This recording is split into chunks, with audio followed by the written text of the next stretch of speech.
નગરમાં નર્મદાની કેનાલો નજીક આવેલા ખેડૂતો બન્યા બંજર. ખેડૂતો માટે કેનાલો બની અભિશ્રાપરૂપ બનીને સામે આવી છે.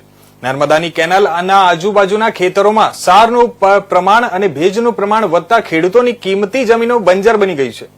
નર્મદાનો કેનાલ આજુબાજુમાં આવેલા ખેતરોમાં વાવેતર કરેલા બિયારણ અને ખાતરના પૈસા પણ માથે પડતા હોવાનું ઘટ સર્જાયું છે.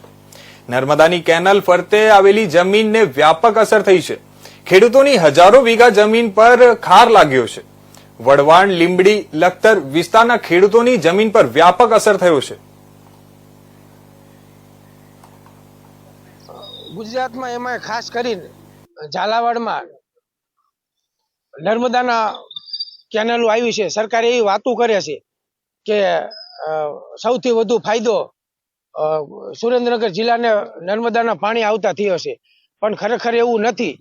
નર્મદાની કેનાલો આવતા 10 વર્ષ આવ્યા અને 10 વર્ષ થઈ ગયા. 10 વર્ષ પછી આજ દિવસ સુધી કોઈ રિપેર કરી નથી અને જે તે વખતે કામ થયા એમાં લોટ પાણી લાકડા એટલે મોટા પાયે ભ્રષ્ટાચાર થયો છે અને ખેડૂતોની મોટા ભાગની જમીન નર્મદાના પાણી ના કેનાલો લીકેજ થતા બંજર થઈ ગઈ છે.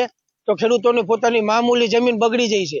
સરકાર આ બાબતે વિચારે અને નર્મદાની કેનાલો રિપેર કરાવે અને જે ભ્રષ્ટાચાર થયો છે તે તમામ અધિકારીઓ સામે પગલાં લે એવી અમારી માગણી છે. મારું નામ મેરુભાઈ ભગવાનભાઈ સાપરા.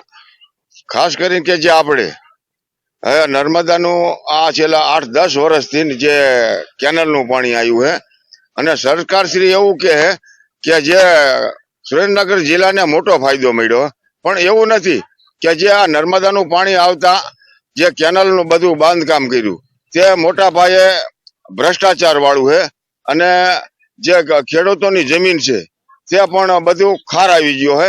એટલે આમાં કોઈ જે બધા અધિકારી જો સંડોવાયેલા છે એના પર ખાસ કરીને પગલાં લેવા એવી અમારી